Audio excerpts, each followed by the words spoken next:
Bismillahirrahmanirrahim. Assalamualaikum warahmatullahi wabarakatuh. Apa kabar semuanya? Mohon maaf Pak Moderator, saya memang terbiasa setelah mengucapkan salam itu bertanya apa kabar untuk memastikan itu. Pertama mengajak bersyukur kepada Allah. Yang biasanya apa kabar, jawabannya semoga dengan bersyukur berjamaah apalagi di hari Jumat di tempat yang berkah ini Allah memberikan kebaikan dan keberkahan kita semuanya. Juga ajarkan untuk sama-sama berzikir kepada Allah sehingga Allah menurunkan ketenangan sakinah buat kita semua di tempat ini. Dan yang ketiga biasa memastikan bersatunya berpadunya antara hati dan jasad kita di tempat ini. Kan biasanya jasadnya di sini tapi pikirannya masih. Alhamdulillah, salatu wassalamu ala Terima kasih kepada Pak Moderator yang sudah memberikan kesempatan yang pertama kepada kami Lembaga Amil Zakat Dana Fidul Umat Kalimantan Timur, satu-satunya kelas skala provinsi di Kalimantan Timur dari 15 lembaga zakat provinsi yang ada di Indonesia. Terima kasih kepada Prof. Radit, pembicara, dan Pak Edi yang kemarin juga jadi penguji, dan rekan-rekan di sebelah kiri saya dari Las Nurul Fikri.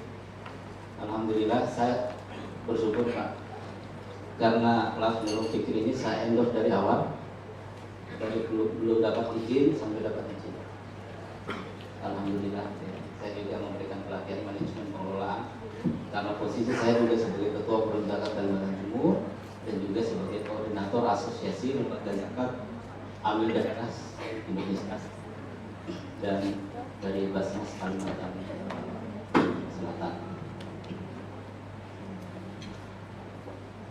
Saya juga mengucapkan selamat kepada Pak Moderator kita atas terselenggaranya muktamar Ikatan Ahli Ekonomi Islam Indonesia tanggal 24 Agustus yang lalu. Nah, orang terpilih Bu Sri Mulyani, saya termasuk yang ikut mengikuti gerakan pengembangan syariah karena posisi saya juga sebagai ketua ketua satu masyarakat ekonomi syariah di Kalimantan Timur dan juga sebagai ketua bidang pemberdayaan ekonomi umat di Majelis Ulama Indonesia Kalimantan Timur dan Kota Samarinda. Alhamdulillah kita bersyukur karena sekarang terjadi gelombang atau gerakan kesadaran masyarakat tentang ekonomi syariah termasuk gerak zakat. Alhamdulillah hingga 2018 yang lalu perolehan zakat di Indonesia itu sudah mencapai angka 8 triliun rupiah dari potensi 217 triliun rupiah. Masih kecil ya. Khusus di Kaltim, alhamdulillah tadi saya sempat tanya sedikit dengan Basnas Kalsel terkait dengan perolehan karena ini berkaitan dengan alokasi pendanaan dana zakatnya.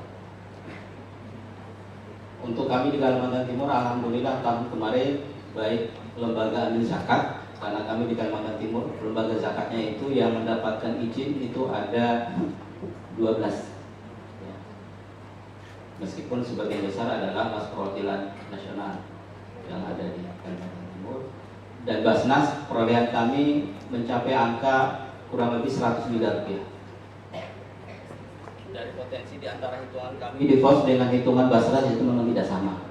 Nah, di hitungan kami itu 3 triliun rupiah potensinya, tapi dari Basnas kami menghitung potensinya angkanya mencapai 2 triliun rupiah dan masih terjadi disparitas yang begitu jauh antara potensi dengan realita.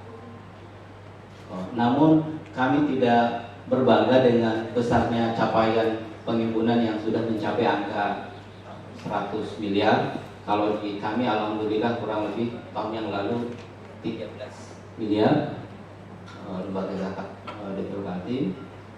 Karena di balik angka 13 miliar ini ada amanah besar untuk disalurkan kepada mustahik.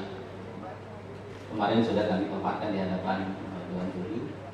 Pada umumnya penyaluran dana zakat di lembaga zakat termasuk juga di Basnas.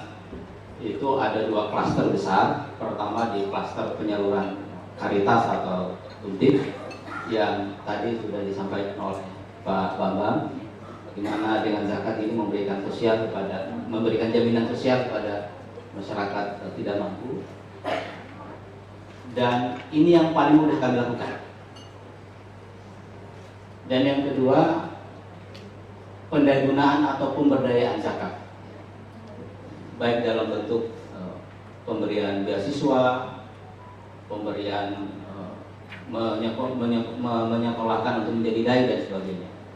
Nah, salah satu yang di aspek program pendayagunaan zakat ini adalah yang kami siapkan di forum ini adalah pendayagunaan zakat untuk ekonomi produktif. Terus terang, kami di Lembaga Zakat Dana Peduli Umat Kalimantan Timur sejak kami didirikan tahun 2007 yang lalu, kami sudah menggulirkan program pemberdayaan ekonomi produktif kepada masyarakat. Tapi kami menemukan fakta masyarakat yang dibantu, nanti mungkin bisa diberikan masukan buat kami, Prof dengan Pak Edi. Masyarakat ketika dia tahu bahwa yang dia dapatkan itu dari dana zakat, dia merasa tidak berkewajiban untuk misalnya mengembalikan modal. Karena sebelumnya ketika kami menyalurkan dana zakat untuk usaha produktif, kami sampaikan kepada penerima manfaat harus dikembalikan modalnya, jadi 0%, Pak. Tapi dengan adanya regulasi terbaru KMA 733 ya tahun 2018 mengharuskan zakat yang sudah disalurkan tidak boleh ada pengembalian sebesar apapun, tidak boleh. Karena zakat salurkan selesai. Tapi faktanya memang kami menemukan itu di waktu-waktu sebelumnya. Masyarakat itu tidak mandiri. Apalagi ini juga ditunjang dengan kebijakan pemerintah kita selama ini, mohon maaf ya, yang masih memberikan sebelumnya ya, memberikan santunan langsung kepada masyarakat, bantuan langsung tunai, sehingga faktanya banyak masyarakat yang sebenarnya tidak mampu tiba-tiba menjadi tidak mampu. Jadi masalah mindset ya. Belajar dari hal ini, kami sedikit merubah program pemberdayaan ekonomi produktif ya.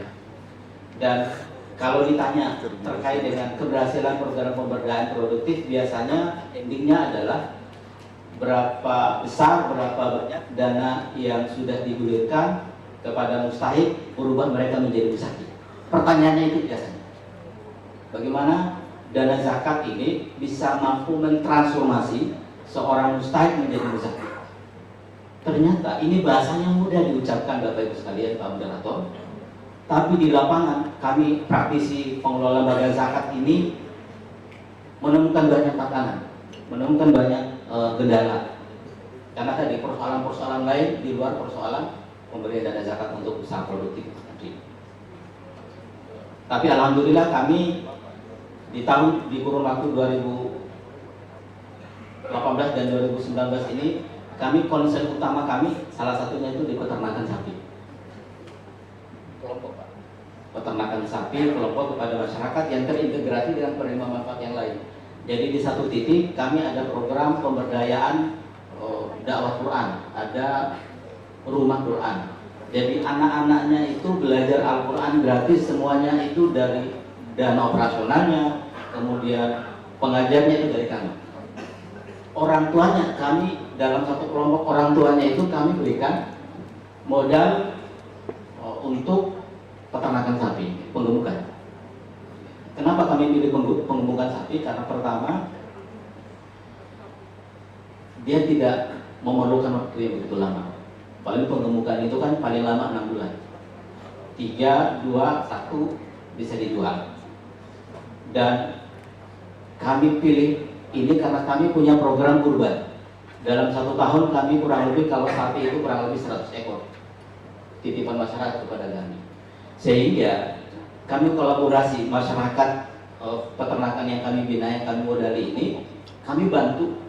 Jadi kami berikan modal Pak, kemudian kami yang bantu jualkan, sehingga dia cuma tahu bagaimana saya memelihara dan membesarkan, menggemukkan sapi atau kambing ini. Karena urusan penjualan itu kan, sehingga apa yang terjadi, alhamdulillah di tahun 2018 yang lalu sudah ada yang dia berzakat, dan di tahun 2019 yang kemarin sudah ada yang berzakat. Jadi ini menjadi kebanggaan tersendiri karena kami bisa membuktikan kekuatan zakat bisa mentransformasi dari seorang mustahik menjadi muzaki melalui program peternakan sapi. Apalagi ini agak rawan resiko kegagalan karena penggemukan. Beda halnya kalau peternakan atau pembibitan itu rawan kegagalannya itu begitu tinggi. Sehingga kami mengambil penggemukan dan kami integrasikan dengan program kami, itu program Kurban Berkah. Kemarin ditanyakan apakah DPO hanya fokus pada program pemberdayaan Bisa Pro berbasis kelompok? Tidak. Kami juga ada program pemberdayaan Bisa Pro, jadi kami namanya Bisa Pro. Nama program pendampingan ekonomi produktif itu namanya Bisa Pro, Bisa Usaha Produktif. Ada juga yang kelompok.